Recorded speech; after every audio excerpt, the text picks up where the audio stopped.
Hello everyone, আসসালামু আলাইকুম। Tips gallery চ্যানেলে আপনাদের সবাইকে স্বাগতম।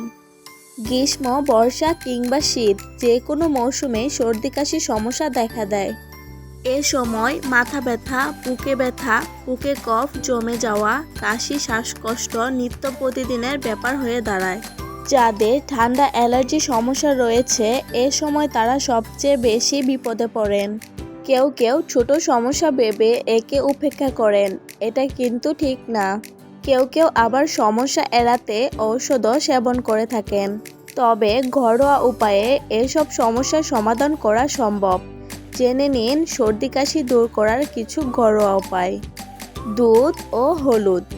দুধ যে কোনো বয়সের জন্যই সমান উপকারী। 1 গ্লাস গরম দুধের মধ্যে 1 চা চামচ হলুদ গুঁড়ো মিশিয়ে পান করুন। হলুদে অ্যান্টিভাইরাল ও অ্যান্টিব্যাকটেরিয়াল গুণ রয়েছে, যা সহজেই সংক্রমণ রোধ করে। ফলে সর্দি কাশির কষ্ট থেকেও রেহাই পাওয়া সম্ভব হয়। আদা চা। সর্দি কাশি দূর করতে আদা চায়ের জুড়ি মেলা ভার। আদা কুচি করে গরম পানি বা গরম চায়ে দিয়ে পান করুন, এতে সর্দি কাশির সমস্যা একেবারেই দূর হবে। লেবু ও মধু। লেবু ও মধুর মিশ্রণটিও আদা চায়ের মতোই অত্যন্ত উপকারী। তুলসী পাতা ও আদা।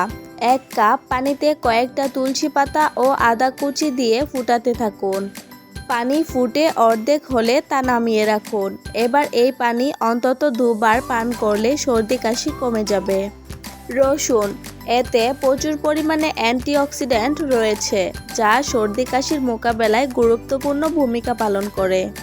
এছাড়া এতে অ্যান্টিব্যাকটেরিয়া, অ্যান্টিভাইরাল ও অ্যান্টিফাঙ্গাস উপাদান রয়েছে, যা সংক্রমণ রাখতে পারে।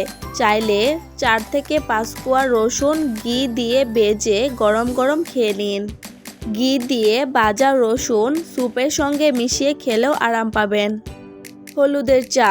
হলুদে কারকিউমিন নামের একটি যৌগ রয়েছে, যা শরীরের রোগ প্রতিরোধ ক্ষমতা বাড়াতে সাহায্য করে এবং এর শক্তিশালী অ্যান্টি ইনফ্ল্যামেটরি যৌগ শরীরের ব্যথা উপশমেও সহায়তা করতে পারে। এই পানীয় তৈরি করতে 15 থেকে 20 মিনিট জাল দিয়ে হলুদ সেদ্ধ করতে হবে।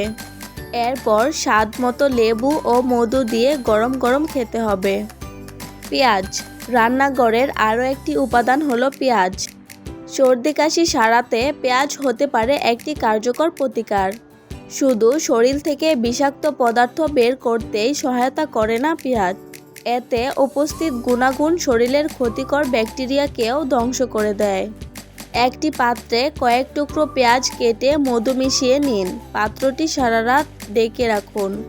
সকালে খালি পেটে এর থেকে বেরিয়ে আসা সামান্য তরলটুকু পান করলেই উপকার মিলবে তাৎক্ষণিক। মশলা চা। রান্নাঘরে সহজেই পাওয়া যায় আদা, দারুচিনি, গোলমরিচ, লবঙ্গ, এলাচি, তুলসী পাতা, মধু সামান্য পরিমাণ মতো নিয়ে 30 মিনিট ধরে পানিতে ফুটাতে হবে। এই পানীয়তে অ্যান্টিব্যাকটেরিয়াল ও অ্যান্টিভাইরাল বৈশিষ্ট্য রয়েছে, যা রোগ প্রতিরোধের ক্ষমতাকে দ্বিগুণ করে তোলে। বন্ধুরা, আমার আজকের টিপসগুলো ভালো লেগে থাকলে অবশ্যই আমার ভিডিওতে একটি লাইক দিবেন এবং কমেন্ট করে আপনাদের মতামত জানাবেন। এমন আরও টিপস পেতে অবশ্যই আমার চ্যানেলটি ভিজিট করে আসবেন। আমার চ্যানেলে যদি নতুন হয়ে থাকেন অবশ্যই আমার চ্যানেলটিকে সাবস্ক্রাইব করে সাথে থাকা বেল বাটনটি প্রেস করে রাখবেন, যাতে আমার নতুন ভিডিও আপলোড করা মাত্রই আপনার কাছে পৌঁছে যায়। আজকের মতো এখানেই বিদায় নিচ্ছি। আপনারা ভালো থাকবেন, সুস্থ থাকবেন। আল্লাহ হাফেজ।